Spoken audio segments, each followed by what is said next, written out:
আরিয়াদহে অত্যাচারীর অট্টালিকার জমির মালিক কে? কার জমিতে দুধসাদা অট্টালিকা জয়ন্ত সিং এর? অন্ধকারে কামারহাটি পুরসভা। দিলীপ মুখোপাধ্যায়ের নামে নথিভুক্ত জমি কামারহাটি পুরসভা সূত্রে এই খবর পাওয়া যাচ্ছে, কিন্তু এখনো পর্যন্ত এই দিলীপ মুখোপাধ্যায়ের খোঁজ পায়নি কামারহাটি পুরসভা। অবৈধ বাড়ি ঘোষণার পর নোটিশ পাঠানোর প্রস্তুতি কামারহাটি পুরসভার। এই পুরসভার ভূমিকা নিয়ে এবার প্রশ্ন তুলতে শুরু করেছেন কামারহাটির প্রাক্তন সিপিএম বিধায়ক।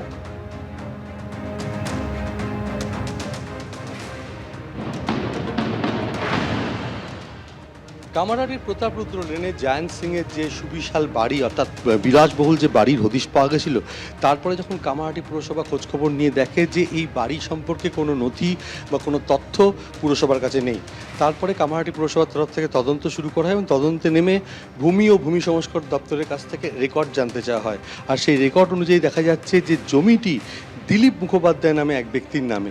এখনও পর্যন্ত পুরসভার তরফ থেকে তদন্ত করে দিলীপ মুখোপাধ্যায়ের কোনো খোঁজ পাওয়া যায়নি। পুরসভার তরফ থেকে যেটা জানানো হচ্ছে যে দিলীপ মুখোপাধ্যায়ের সম্পর্কে খোঁজখবর নেওয়া হচ্ছে, যদি খোঁজ না পাওয়া যায় এই বাড়ির দরজায় নোটিশ দেওয়া হবে পুরসভার তরফ থেকে, কারণ পুরসভা এই জমির মালিকের খোঁজ পেতে চায়।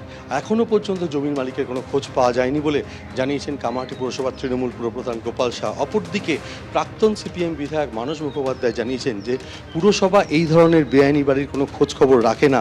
জয়ন্ত সিংয়ের বাড়ির নথি না থাকার কারণে সেটা আবারও স্পষ্ট হয়েছে। আর জমিটি কার, দিলীপ মুখোপাধ্যায়, সে ব্যাপারেও পুরসভাকে খোঁজ নিতে হবে, এমনটাই জানিয়েছেন প্রাক্তন বিধায়ক। অতএব জয়ন্ত সিংয়ের যে বাড়ি, সেই বাড়িটির জমিটি দিলীপ মুখোপাধ্যায়ের নামে, এমনটা জানতে পেরেছে কামারহাটি পুরসভা। ক্যামেরায় দিব্যেন্দু সিংহের সঙ্গে সমীরণ পাল, এবিপি আনন্দ, উত্তর 24 পরগনা। এখন এই যে জমির ওপর তিনতলা দুধসাদা অট্টালিকা জয়ন্ত সিং এর তৈরি হলো, এই জমিটি জনৈক দিলীপ মুখোপাধ্যায়ের, যার খোঁজ করতে পারছে না কামারহাটি পুরসভা, এখনো পর্যন্ত পাওয়া যায়নি। এই পুরো জমির ওপরে কিভাবে একটা তিনতলা দুধসাদা অট্টালিকা তৈরি হয়ে গেল সে বিষয়ে কোনো সদুত্তর কামারহাটি পুরসভার কাছে নেই। যথাযথ নথি যা প্রয়োজন সেই নথিও এই বাড়ির সপক্ষে নেই বলে কামারহাটি পুরসভার তরফে জানানো হচ্ছে। ফলে এই অবৈধ বাড়ির নির্মাণ হলো কিভাবে তা নিয়ে প্রশ্ন উঠতে শুরু করেছে। আর এখানে এই পুরসভার ভূমিকা নিয়ে প্রশ্ন তুলছেন কামারহাটির প্রাক্তন সিপিএম বিধায়ক। কি বলছেন তিনি দেখুন।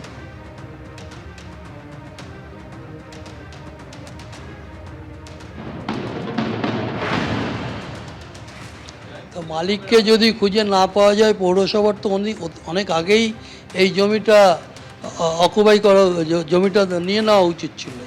মালিককে খুঁজে পাচ্ছেন না, অন্য মালিকের নামে বাড়ি হয়ে গেল, পৌরসভার নজরে গেল না।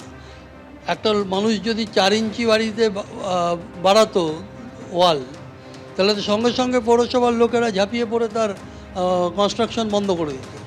তাহলে এরকম একটা বিল্ডিং প্ল্যান ছাড়া, হোল্ডিং নাম্বার ছাড়া বিল্ডিং তৈরি হয়ে গেল, তো রাতারাতি তৈরি হয়নি, দিনের পর দিন, বছর 1-1.5 বছর লেগেছে। তখন পৌরসভা কী করছিল?